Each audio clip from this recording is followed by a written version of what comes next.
5 seconds. Start. अध्यक्ष महोदय, मैं आपकी आज्ञा से अपना बिल सदन के सामने विचार के लिए रखना चाहता हूँ। मैंने इस बिल में एक बात कही है कि जो विदेशी धन गलत तरीके से हमारे देश में आता है उसके ऊपर कोई कड़ी निगरानी होनी चाहिए। मैंने इस बिल में यह भी कहा है कि कोई भी पार्टी, कोई भी संस्था, कोई भी आदमी अगर विदेशों से धन लेता है तो उसकी सूचना तुरंत सरकार को दी जानी चाहिए। उस आदमी या उस संस्था के लिए यह भी अनिवार्य हो कि उस राशि का पूरी तरह से लेखा जोखा रखे और 1 वर्ष के बाद उस राशि के खर्च का पूरा लेखा जोखा सरकार के पास भेजे ताकि सरकार को मालूम हो सके कि कितना धन विदेशों से आया तथा वह किस प्रकार खर्च हुआ।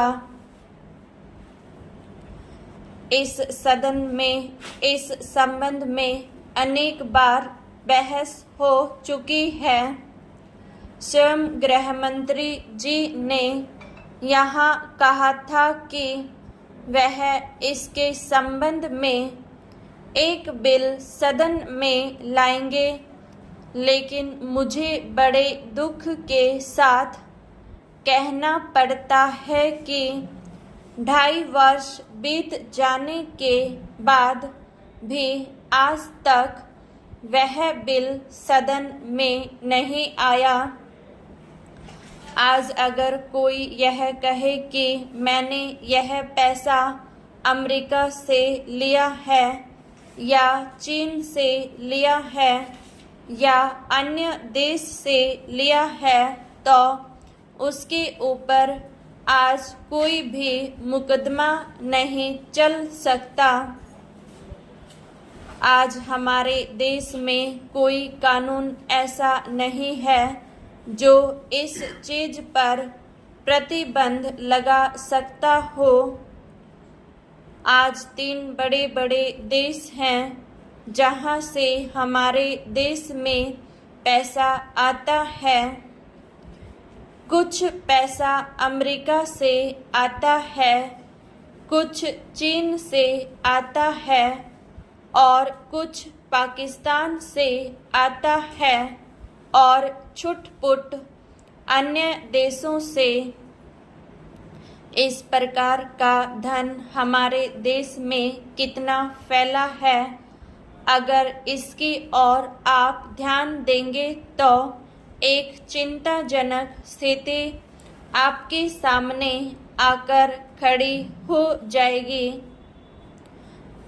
अगर इसी तरह से चलता रहा तो हो सकता है कि एक दिन हमारे देश की सुरक्षा, प्रजातंत्र की सुरक्षा खतरे में पड़ जाएगी। विदेशी सेना हमारे देश पर आक्रमण न कर सके, इस बात की चिंता तो हमारी सरकार करती है, लेकिन विदेशी धन की कोई चिंता यह सरकार नहीं कर रही है। आज चाहे राजनीतिक अक्षेत्र हो, सामाजिक अक्षेत्र हो, शिक्षा का अक्षेत्र हो, चारों तरफ विदेशी धन के जरिए बाहर के लोग हमारा गला घोटने के लिए तैयार बैठे हैं। आप बड़े बड़े शहरों में जाएं तो पता चलेगा।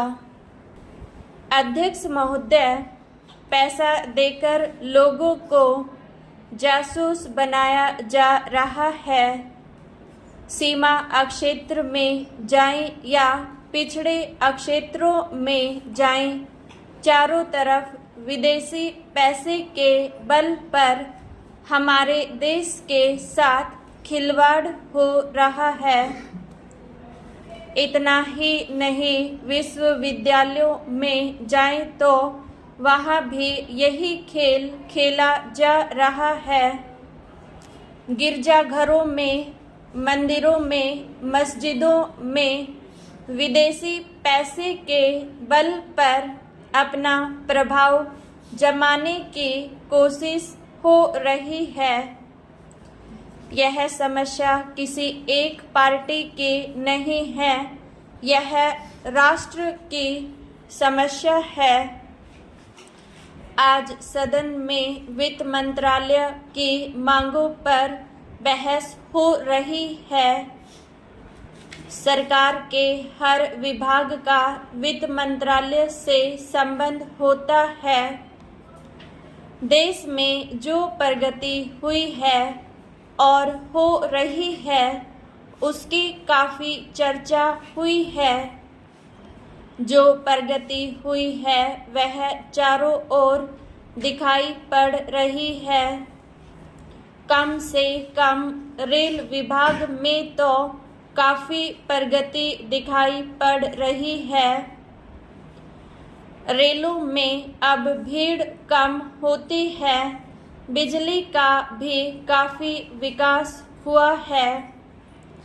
लेकिन देहातों की तरफ हमारा जो दृष्टिकोण है उसको देखकर कुछ कष्ट होता है। अभी जो जनगणना हुई है उसको देखने में मालूम होता है कि शहरों की जनसंख्या अधिक बढ़ी है। आज देहातों से लोग शहरों की तरफ आ रहे हैं। हमारे राष्ट्रपिता ने कहा था कि लोग देहातों में बसे, देहातों के जीवन को पवित्र करें। लेकिन स्वराज्य के 55 वर्ष बीत जाने के बाद भी देहातों की तरफ न जाकर शहरों की तरफ लोग आते जा रहे हैं। इस प्रश्न पर हमको कुछ गंभीरता से विचार करना होगा। अगर देहातों में लोगों को सुख सुविधाएं मिलती हैं जो आज शहरों में प्राप्त हैं, तो लोग देहातों से शहरों की तरफ न दौड़ते बल्कि शहरों से देहातों की तरफ जाते। देहात के जीवन में 2 प्रकार की चीज़ें थी। एक तो जमींदारी प्रथा थी और दूसरे वे लोग थे जो रुपए का लेन देन करते थे। जमींदारी प्रथा समाप्त हुई, इससे लोगों को कुछ राहत मिली। जहाँ तक रुपए के लेन देन का प्रश्न है, पहले 25% तक का ब्याज लिया जाता था। उसमें अब कुछ कमी अवश्य है, लेकिन कहीं कहीं तो अभी भी उतना ही ब्याज लिया जाता है, जिससे कर्जा लेने वाला उसके चुंगल से नहीं निकल पाता।